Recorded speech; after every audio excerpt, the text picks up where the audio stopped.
Hello everyone, this is Alana from the Brantford Public Library. Today we're going to be doing book talks and recommendations of select books chosen by library staff and customers. If you have a book recommendation, please share it with us in the link provided. We'll start off with staff book talks with Anna. Hi, I'm Anna from the Brantford Public Library. I'd love to tell you about a nonfiction book I've read called Hidden Valley Road, Inside the Mind of an American Family by Robert Kolker. Of all the books I read in 2020, this one will likely hold the place for being the most thought-provoking. I couldn't stop talking about it to my family and friends.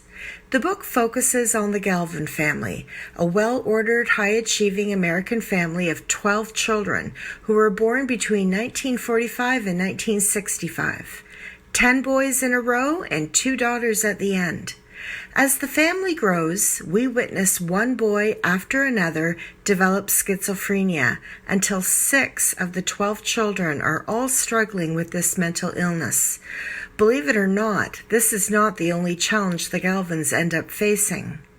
This book alternates between chapters about the Galvins and chapters that discuss a bit of the history and advances in the treatment of mental illness over the decades. This was informative, interesting, shocking, and tragic. I found the dynamics of the family relationships were fascinating. However, it was the parents, and in particular the mother of this family, that captured my attention the most. My emotional reactions were all over the place with her. I was at times disapproving, angry, or even bewildered with her. At other times, I felt like her biggest advocate. Sometimes my heart just ached for her. The story in this book is a true tragedy, yet as tragic as it was, it didn't feel sad or depressing to read. It was just so informative and interesting. If you're interested in mental health, or if you're simply a person that loves a human interest story, I would recommend picking up a copy of Hidden Valley Road. The Brantford Public Library has it available for you in both ebook and audiobook formats through the Libby app. All you need is your library card. Our next book talk comes from Leanna.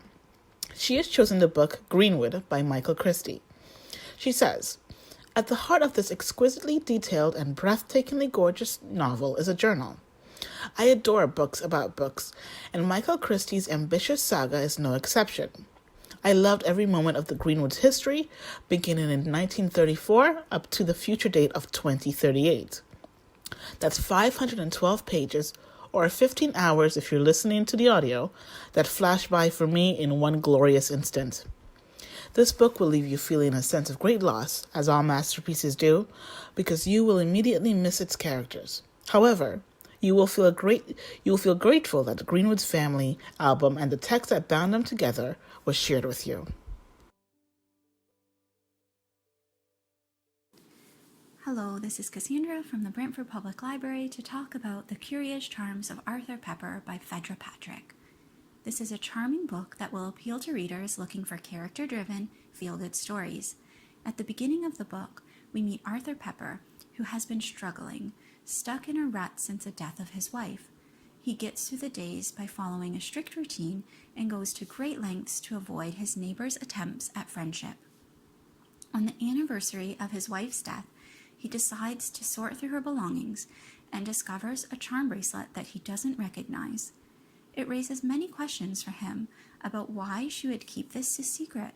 So he sets off on a journey to discover the meaning behind each charm. Tracking down the sources of the charms leads Arthur to visit people and places far out of his comfort zone and to face his grief and regrets for the first time. Arthur begins his journey to learn about his wife's past, but ultimately he makes discoveries about himself, and he slowly finds a way to embrace life without her by his side.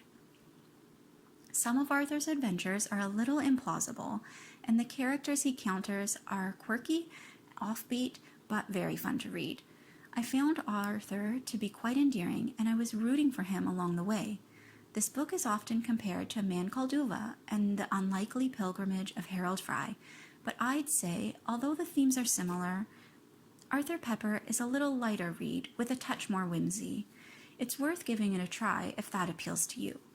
If you like the curious charms of Arthur Pepper, I'd recommend you check out Fedra Patrick's other books, Rise and Shine, Benedict Stone, and The Library of Lost and Found, as they're also uplifting stories of self-discovery. You can find the curious charms of Arthur Pepper in both ebook and audio through Libby by Overdrive. Share your review and let us know what you think. Thank you, Cassandra.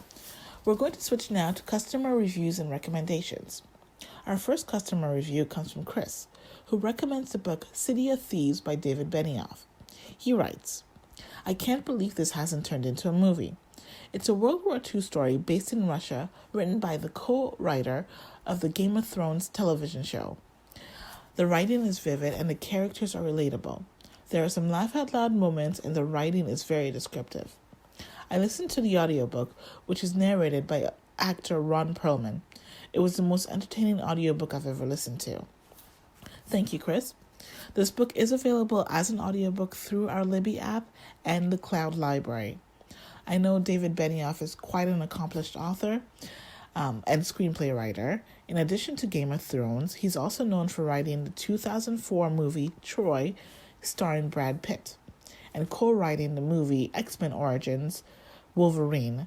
So if you're interested in this novel or this author, please check it out now. Our final customer review comes from Holly, who recommends the book The Last by Hannah Jameson. She says, I really enjoyed this book a lot. The pace, the writing, the characters, the airy setting, all very satisfying, especially for it only being a 300-page book. The only thing I didn't necessarily like was the ending. It felt a bit rushed. The murder mystery aspect of the story was what kept me turning the pages, but sadly, the ending just didn't do it for me. But other than that, I did really like it. I give it a solid 4 out of 5 stars. Thank you, Holly. I know with mystery books, sometimes the ending can either take us by surprise, other times it can be obvious or even disappointing. But sometimes even despite the ending, a good book is a good book. So thank you for sending that in. If you have a library book or ebook you'd like to review and think everyone should read, please tell us about it in the link provided. It could be featured on our next broadcast. Thank you.